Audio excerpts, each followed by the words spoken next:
ये है हमारा रामपुर गांव। हमारा रामपुर गांव बड़ा ही सुंदर है। सभी लोग यहाँ पर बड़े ही प्यार से मिलजुल कर रहते हैं। यहाँ पर गांव की चौपाल में रामू नाम का आदमी एक पानी पूरी की रेडी लगाता है। रामू बड़ा ही मेहनती और भोला है। वह बड़े ही प्यार से लोगों को पानी पूरी और चाट खिलाता है। उसकी रेडी पर हमेशा भीड़ लगी रहती है। आज रामू दुकान की सफाई कर रहा है और पानी में मसाले मिला रहा है, जैसे ये काली मिर्च और काला जीरा, इमली का पानी और सबसे आखिर में मेरी माँ की दुआ। मेरी माँ की दुआ के बिना मेरा कोई काम पूरा नहीं होता। रामू बाजार में सबसे पहले दुकान लगाता और सबसे लेट तक दुकान लगाता था। तभी उसका पड़ोसी दुकानदार रामू के पास आता है और फिर रामू को आकर बोलता है, अरे भाई रामू, आज इतनी जल्दी कहाँ की ट्रेन छूटने वाली है जो इतनी जल्दी जल्दी सुबह सुबह काम कर रहे हो? अरे भाई मोहन, अपने ग्राहकों को इंतजार करवाना ठीक नहीं। ग्राहक हमारे भगवान है, अगर उन्हें इंतजार करवाए तो बाजार में तरक्की कहाँ से आएगी। तभी मोहन वहां से चला जाता है। रामू बड़बड़ाता है, मोहन भाई अक्सर मुझसे मजाक करते हैं। वो सोचते हैं कि मैं मेहनत करने वाला कितना बड़ा बेवकूफ हूँ, लेकिन उन्हें ये नहीं पता कि ये ग्राहक ही हमारी असली कमाई है। ग्राहक से ही हमारी जिंदगी चलती है, हम उन्हें इंतजार नहीं करवा सकते। और मेरी माँ कहती थी, बेटा जब ग्राहक की तृप्ति हो और वो खुश हो जाए तो सोचना वही तुम्हारी असली कमाई है। तभी उसकी पत्नी वहां पर उसके लिए चाय लेकर आ जाती है। ये लो जी, चाय पी लो, मैंने ठेले पर रख दी है। फिर बोलना कि ठंडी हो गई।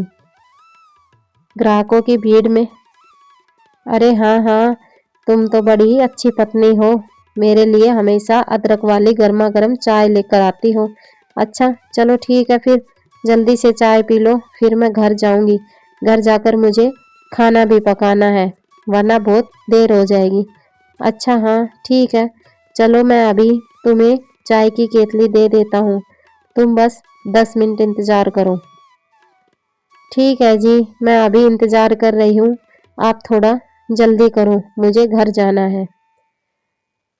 दूसरे दिन उसकी दुकान पर बहुत ज़्यादा भीड़ थी। लोग मज़े से चाट खा रहे थे और उसे पैसे दे रहे थे। अरे वाह भाई, तुम्हारी चाट खाकर तो मज़ा आ जाता है। हमें पूरे गांव में ऐसी चाट कहीं खाने को नहीं मिलती है। अरे भाई ये लो 1,000 का नोट और इसमें से तुम अपने 280 रुपए काट लो, बचे हुए मुझे दे दो।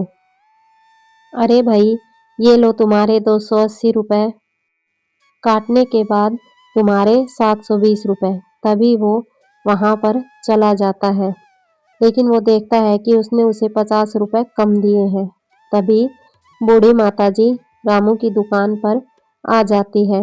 वह सारी बातें बूढ़ी माताजी को बताता है। माताजी, मुझसे गलती हो गई, मैंने किसी को 50 रुपए कम दे दिए। बेटा तुम चिंता मत करो, जब काम ज़्यादा होता है तो तुम्हारा दिमाग कम चलता है। मैं तुम्हारे पास रोजाना आ जाया करूँगी। ठीक है माँ जी, आप मेरी दुकान पर आ जाया करें और पैसों का हिसाब किताब रखा करें, इससे मुझे बड़ी ही खुशी होगी, मदद भी मिल जाएगी। ठीक है बेटा, लेकिन तुम्हें मुझ पर भरोसा करना होगा कि मैं क्या कर रही हूँ। तुम्हें भरोसा करना होगा कि मैं ईमानदारी से काम कर रही हूँ। हाँ हाँ माँ जी, क्यों नहीं, मैं आप पर पूरा भरोसा रखूंगा, आप बिल्कुल भी चिंता ना करें। ठीक है तो बेटा, मैं कल से तुम्हारी दुकान पर आ जाऊंगी, तुम लोगों को चाट बनाकर खिलाना, मैं पैसे लूंगी। ठीक है माँ जी, इससे मेरी अच्छी मदद हो जाएगी। अगले दिन माँ जी फिर से उसकी दुकान पर आ जाती है। दोनों बातें करते हैं, काम करते हैं और पैसों का हिसाब किताब रखते हैं। पूरा दिन अच्छे से चला जाता है। रामू भी माताजी से खुश था और माताजी भी सारा दिन अच्छे से काम करती है। इस तरह डेली का रूटीन हो जाता है। कई दिन निकल जाते हैं। माताजी कुछ थोड़ी बहुत मदद भी कर देती थी। माताजी, आपने आकर मेरी बड़ी मदद की है। अरे बेटा, इसमें मदद की क्या बात है? मैं घर में सारा दिन खाली ही रहती हूँ। मैंने सोचा कि तुम्हारी थोड़ी सी मदद हो जाएगी, मेरा मन लग जाएगा। ठीक है माताजी, आप में मुझे मेरी माँ दिखाई देती है, वो भी बिल्कुल आपके जैसी ही थी। हाँ हाँ बेटा, मैं तुम्हारी माँ जैसी ही हूँ। मैं उनकी उम्र की भी हूँ। तुम मेरे बेटे जैसे हो। ठीक है माँ जी, अब आप बैठ जाइए।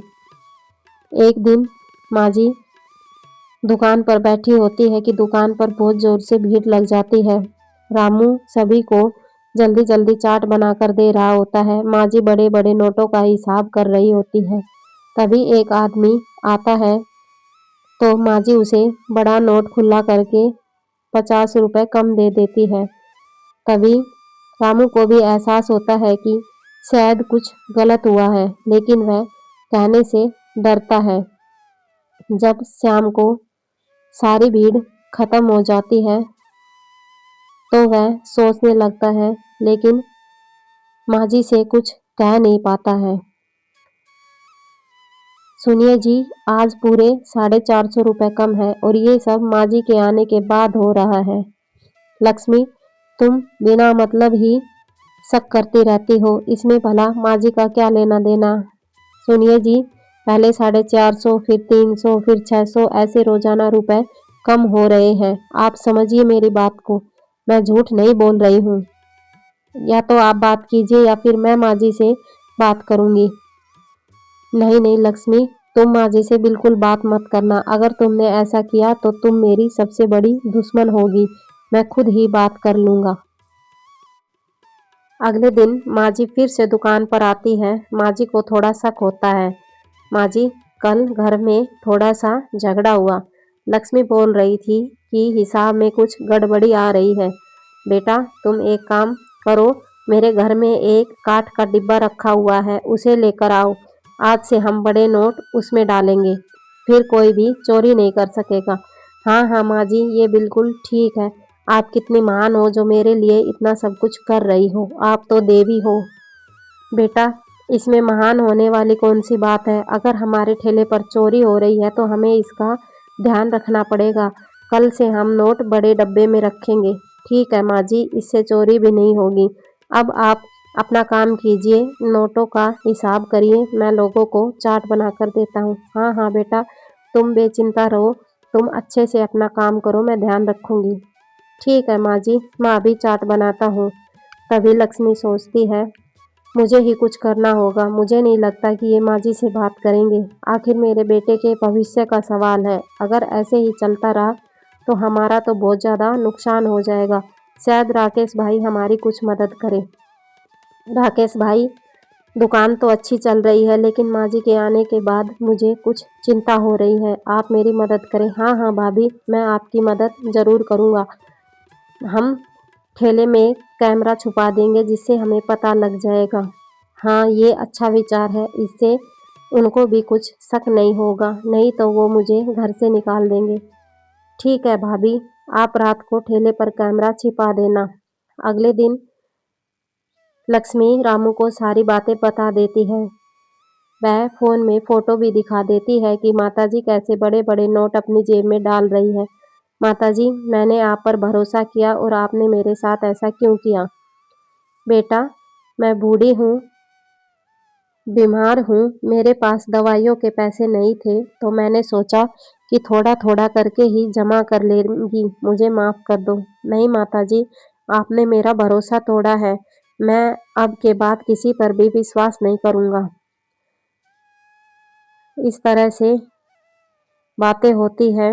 उसके बाद से रामू फिर से अपनी दुकान लगाता है, लेकिन इस बार वह सचेत हो जाता है।